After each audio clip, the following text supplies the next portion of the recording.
Welcome to A Life Designed. My name is Tina Heisman. I help women who are struggling with the overwhelm of trying to balance being a wife, mother, and career woman. When they work with me, they discover how to design their life so they can live in alignment with their priorities. The topic of today's podcast is how to strengthen your relationship with God. But before we get started, I have something for you. It is my ultimate guide to guilt-free self-care. You can download it for free on my website, tinaheisman.com. I would also like to invite you to my private group on Facebook where you can come to get positive inspiration for your life. Search A Life Designed in the Facebook search bar. Okay, so let's dive in and talk about how to strengthen your relationship with God. So when I think about this topic, I think about the Proverbs 31 woman, and specifically verse 26 that says, "She speaks with wisdom, and faithful instruction is on her tongue." And I think about that word wisdom. Wisdom comes from faith, from God. And as moms, I think we need a whole lot of wisdom, right? Like so often we rely on our own strength when instead we should be relying on God. And so it is important and helpful for us to make our relationship with God a priority in our life. Because when we build that relationship with God, when we strengthen it, we can approach life and all of its challenges from a much more whole, peaceful, and authentic state. When we're disconnected from God, we feel stressed, negative, and unhappy, and we rely on our own strength to solve our problems. And this makes us feel exhausted and disconnected, and maybe even a little disillusioned. It might even make us question our faith a little bit. But by contrast, when we have a great, strong connection with God, we feel more fully alive and more excited. We feel more purposeful and peaceful, and we make choices in our life from wisdom. We're able to make decisions and choices from wisdom. And so I want to look at this with you for a minute with a client example of how faith can strengthen someone's life. My client Jessica came to me because she was feeling very unfulfilled in life.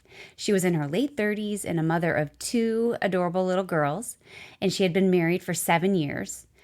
So Jessica was questioning her purpose, and she was bored with all of the daily routine of life, and she'd lost her passion for things. And she didn't feel like she really had a lot to look forward to in her days. She kind of felt tired all the time, and she was feeling some resentment toward her husband and her little girls, and kind of wondering, is this all there is to life? I'm not sure if any of you can relate, but I could relate to her story. And one of the things that we worked on together was discovering that she was actually stagnant in her relationship with God. And she shared with me that she had the desire to pursue her faith more, but that her husband didn't, and he wasn't very supportive of her efforts. So that was kind of, putting the kibosh on him, right? Sometimes Jessica said that she would take the girls and go to church without her husband, but she felt lonely there without him. She really didn't want to do it without him, right? And she was pretty resentful for him for not going. She thought he was wrong, flat out wrong. And also that he was not setting a very good example for the girls. She really wanted him to be a part of their family and a part of her spiritual walk. And she felt like this was something that was kind of driving them apart a little bit. And it got to the point where she was wondering maybe if she should leave the marriage, if they weren't going to be able to be connected on this topic. And so Jessica and I worked on this to see how she could increase her own faith life for her own well-being, and then to see what would happen with her husband and her marriage. Because we know we can't control other people, right? She can't force her husband to do what she wants him to do. The best thing she can do is take care of herself so that she can show up in her marriage as her best self. And usually when we do this, other good things happen too. And so that's what I was trying to convince her of. And so Jessica and I took some time looking at spiritual growth opportunities that were good for her, that would fill her soul. And I assured her that she was not alone, right? There are so many of us who feel like we need a little spiritual makeover from time to time. It's a good thing. And so I wanted to share Jessica's story with you today, and then some of the options that Jessica and I talked about in case it could help you increase your faith life too. And so I'd like to invite you to take what resonates with you and just leave what does not. And so before I give you my tips and ideas, I just want to say that for some of us, going to like a weekly church service is one way to increase our connection to God. No matter what religion you're practicing, going to your church service will help you strengthen that relationship because you're putting yourself in the presence of God and you're learning what your pastor has to teach you, and you're coming in community with other believers and people who are like-minded and trying to strengthen their faith too. That always helps who you spend your time with, right? But most like really spiritual people will tell you that going to church on Sunday isn't enough to really have a deep relationship with God. There has to be more to it than that 1 hour once a week. If you really want to have a connection with God, you need to bring Him into every moment of your life. And that takes time for all of us to get there, but it's a journey that we can work on. We can make effort and progress in it. And so I want to share some ideas for that with you today. And I'm just going to share 5 ideas. I could probably share many more, but to keep our podcast, short, we like to keep them short and sweet, right? And so tip number 1 is to participate in a Bible study. A Bible study is a great extension of your weekly church experience. It's an opportunity to connect with friends over scripture and learn something new at the same time. And I love in my Bible study, when we read scripture that you think it's so old, it was written so long ago, it just blows my mind how every single time we can apply it to our life today. And it just really helps like bring more peace into my life and the women in my group with me, and also just joy. And I can say personally, it helps me get through the times when you might be questioning things and like where life is taking you. Just having that scripture to look at and see like it's alive and it's following you, it just makes it more peaceful. So that was the first tip. Now the second tip, I would say spending time in daily prayer. So there's different ways to do this, right? Like it doesn't have to be formal. It doesn't have to be a really long time. It doesn't have to be like an hour. You can start small with 5 or 10 minutes if this seems overwhelming to you. But take that time to thank God for your blessings and ask Him for the help that you need and pray for the other people in your life. And I have a tip for you. I write down my prayers because it helps me stay focused. I don't know if you've ever noticed this when you're praying, but sometimes our mind gets lost in a thinking track instead of a praying track. And so for me, I notice that writing my prayers helps me come back quicker if I start to drift off into thinking. And the other cool thing about it is it gives you like a record of your prayers. And so it's easy to go back and see where God has answered your prayers.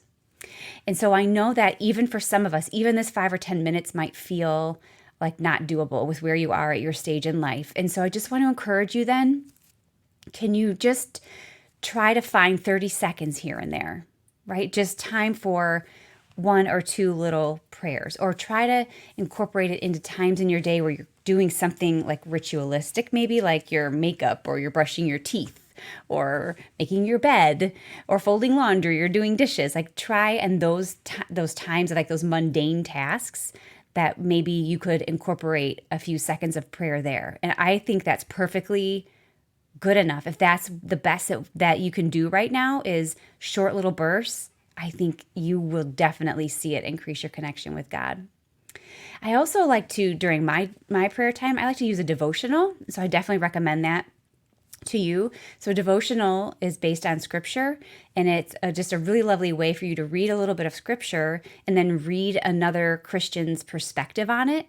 And that helps you to apply it to your life. Like they can take something that was written many, many, many, many years ago and apply it to something that's current and relevant. And that helps you in your life. And so there's lots of different devotionals out there. There's printed ones and there are ones on your phone. And so one of my favorite printed ones is called Finding Rest by Shanti Feldhahn. And I also love Jesus Calling. And I'm sorry, I cannot remember that author right now, but if you type Jesus Calling into your search on Amazon, you'll definitely find it. And so the devotionals are just a lovely way. And then in the app on my phone, I think it's just called Holy Bible, you can search for a devotional on any topic like anxiety or marriage or friendship or hope or faith. Like you can find it on anything. And so if you're searching for something, that's a great way to do it too. And they'll give you devotionals that are like 5 days or 7 days or 21 days. You can pick whatever works for you. It's really cool. Okay, so number 3, another way to increase your faith life is trying to incorporate more faith-based music and movies and books into your life. Just kind of exposing yourself to more life-giving messages to help build up your belief. And you can find this kind of like Christian music. You can find it online, like on the radio.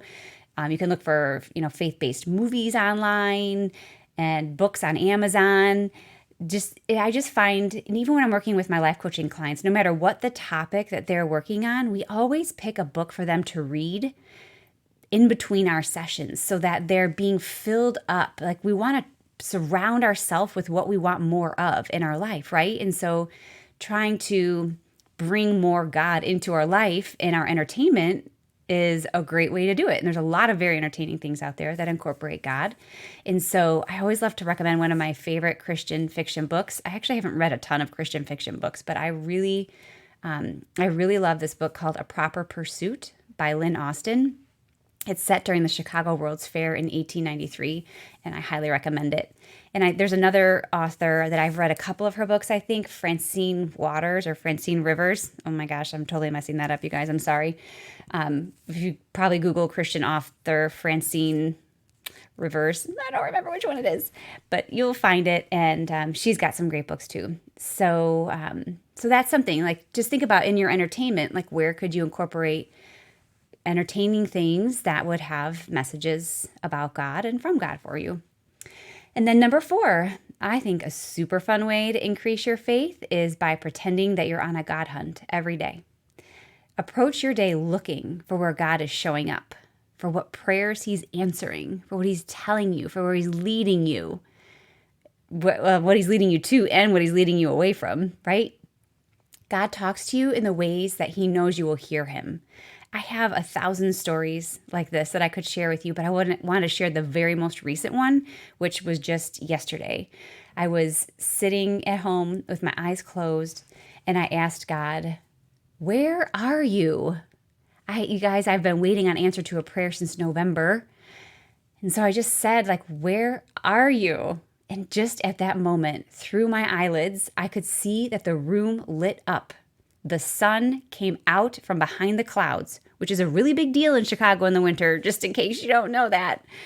And I opened my eyes, like I noticed, and I opened my eyes to see more clearly. And I heard God say, "I'm right here."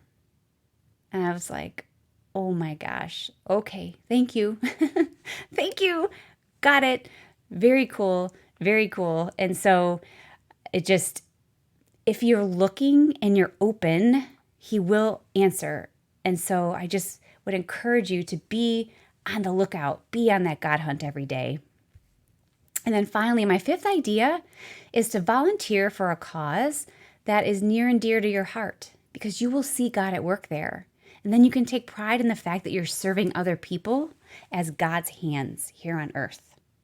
Now, some of us like to volunteer with children, some with pets, some with the elderly, some with the poor, some with the military, and some with the sick. It makes no difference as long as it fills your heart and makes you feel more connected to God. And you will see God in those moments. It's so beautiful. And so those are my 5 tips for you. And now let's go back to my story with Jessica about how she incorporated this in her life and in her plan. And that's exactly what she did, was she put out a sweet little plan for herself and got to work on incorporating faith into her life every day in a way that was meaningful to her. And she stopped waiting around for her husband's approval to pursue her faith. She just took this on as part of her self-care.